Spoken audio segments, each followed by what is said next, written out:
पुत्र, यदि तुम प्रभु की सेवा करना चाहते हो तो विपत्ति का सामना करने को तैयार हो जाओ।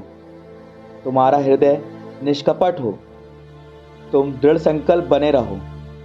विपत्ति के समय तुम्हारा जी नहीं घबराए। ईश्वर से लिपटे रहो, उसे मत त्यागो, जिससे अंत में तुम्हारा कल्याण हो। जो कुछ तुम पर बीतेगा उसे स्वीकार करो तथा दुख और विपत्ति में धीर बने रहो, क्योंकि अग्नि में स्वर्ण की परख होती है और दीनहीनता की घड़िया में ईश्वर के कृपा पात्रों की। ईश्वर पर निर्भर रहो और वह तुम्हारी सहायता करेगा। प्रभु के भरोसे सन्मार्ग पर आगे बढ़ते जाओ। प्रभु के श्रद्धालु भक्तों, उसकी दया पर भरोसा रखो। मार्ग से मत भटको, कहीं पतित ना हो जाओ। प्रभु के श्रद्धालु भक्तों, उस पर भरोसा रखो और तुम्हें निश्चय ही पुरस्कार मिलेगा। प्रभु के श्रद्धालु भक्तों, उसके उपकारों की चिरस्थायी आनंद और दया की प्रतीक्षा करो।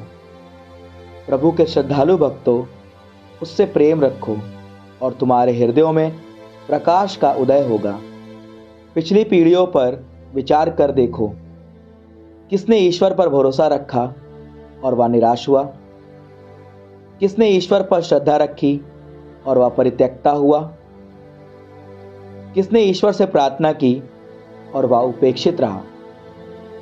क्योंकि ईश्वर अनुकंपा और दया से परिपूर्ण है। वह पापों को क्षमा करता और संकट के दिन हमें बचाता है। धिक्कार कायर हृदयों, निष्क्रिय हाथों और उस पापी को जो दो मार्गों पर चलता है। धिक्कार निरुत्साह हृदय को जो भरोसा नहीं रखता, इसलिए उसकी रक्षा नहीं की जाएगी। धिक्कार तुम लोगों को जो धैर्य खो चुके हो। तुम क्या करोगे जब प्रभु लेखा लेने आएगा? जो प्रभु पर श्रद्धा रखते हैं वे उसकी आज्ञाओं की अवज्ञा नहीं करते।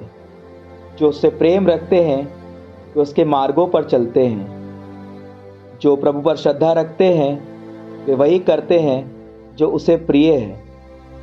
जो उससे प्रेम रखते हैं उसकी सहायता उनका संबल है। जो प्रभु पर श्रद्धा रखते हैं उनका हृदय प्रस्तुत रहता है।